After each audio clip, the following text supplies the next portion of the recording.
Good morning, আমি টুম্পা। আমার নতুন একটি ব্লগে তোমাদের সবাইকে ওয়েলকাম। ঘুম থেকে উঠেই দেখি বৃষ্টি হচ্ছে।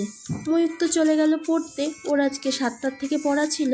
তা আমি একটু বারান্দায় হাঁটাহাঁটি করে চলে এসেছি এখন মুখ ধুতে। সকালবেলায় ঘুম থেকে উঠে বৃষ্টি দেখলে মনে হয় কি এক কাপ চা নিয়ে বৃষ্টির দিকে তাকিয়ে খানিকক্ষণ একটু বসে থাকি, কিন্তু সেটা কি আর আমাদের উপায় আছে বলো? কাজ তো করতেই হবে। সেইগুলো শুধু ভাবনাতেই ভালো লাগে, বাস্তবে আর হবে না। মনের ইচ্ছাটা খানিকক্ষণের জন্য স্থগিত রেখে চলে এসেছি কাজ করতে।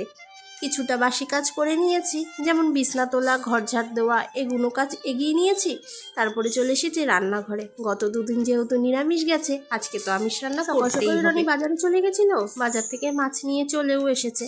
তো আমি চলে এসেছি এখন একটু মশলাটা করতে। কী কী মাছ আনবে ও আমাকে ফোনেই বলে দিয়েছিল, সেই হিসাবেই মশলাটা একটু রেডি করে নিলাম। আর এদিকে ভাতটাও বসিয়ে দিলাম।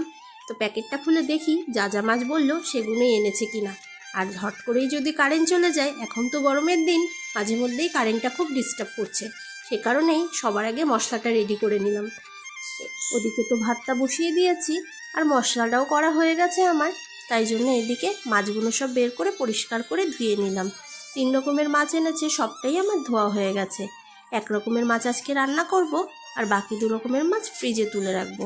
আজকে রান্না করব হচ্ছে পাবদা মাছটা। ময়ূর জানো তো আমিষ খেতে পছন্দ করে ঠিকই, সেটা শুধু চিংড়ি আর চিকেন, আর বাকি কিন্তু কিচ্ছু খাবে না। আর রুই কাতলা মাছটা খায়, কিন্তু সেটা শুধু ভাজা, ঝোলেও খেতে চায় না। তো সেই কারণে পাবদা মাছটা যেহেতু আজকে রান্না করব, তাই পাবদা মাছের মধ্যে কয়েকটা চিংড়ি মাছ দিয়ে দেবো। একই মশলা দিয়েই যেহেতু চিংড়ি মাছটাও আমি রান্না করি অন্য সময়, তো সেই জন্য একই ঝোলের মধ্যে চিংড়ি মাছটাও দিয়ে নেব। আর তোমরা কি কেউ খেয়াল করলে কড়াইয়ের মধ্যে তেল দেওয়ার পরে আমি একটু নুন দিলাম? কী কারণ বলো তো?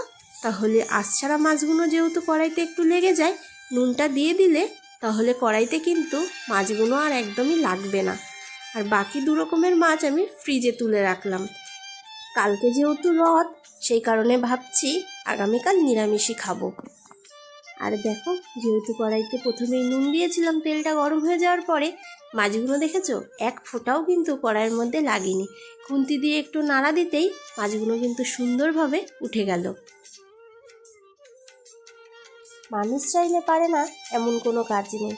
আগে যখন আমি বাড়িতে থাকতাম, এই কাজই করতে করতে আমার কিন্তু 2-2:30 বেজে যেত, এমনকি 3টেও বেজে যেত। ধীরে সুস্থে করতাম, আর সেই কাজই এখন কিন্তু 11টার মধ্যে আমাকে কমপ্লিট করতে লাগে।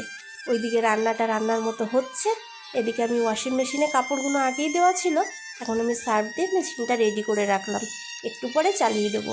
আর এদিকে ঘর মোছার জলও রেডি করে নিলাম। রান্না করতে করতেই আমি ঘরগুলো সব মুছে নেব, যাতে রান্নাটা হয়ে গেলেই আমি স্নান করতে চলে যেতে পারি। কারণ ঘড়ির কাঁটা তো আর বসে নেই বলো, ঘড়ির কাঁটা তো তার সময় মতো দৌড়াচ্ছে, আমাকে দোকানেও যেতে হবে। মাছ ভাজা তো কমপ্লিট হয়ে গেছে। মাছ ভাজা তেলের মধ্যেই একটু কালো জিরে ফোড়ন দিয়ে নিলাম।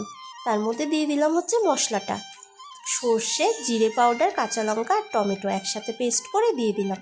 কয়েকটা গোটা কাঁচা লঙ্কাও দিয়ে দিয়েছি, যেহেতু আমি একটু ঝাল খেতে বেশিই পছন্দ করি, সেই জন্য। মশলাটা কষা হয়ে গেলে তার মধ্যে দিয়ে দেবো মাছগুলো। আজকে শুধু মাছের ঝোল আর ভাতই রান্না করলাম। সমস্ত কাজবাজ কমপ্লিট করে তাড়াহুড়ো করে দোকানে চলে গেছিলাম, তাই রান্নার পরে আর কোনো ভিডিও ক্লিপ নেওয়াই হয়নি।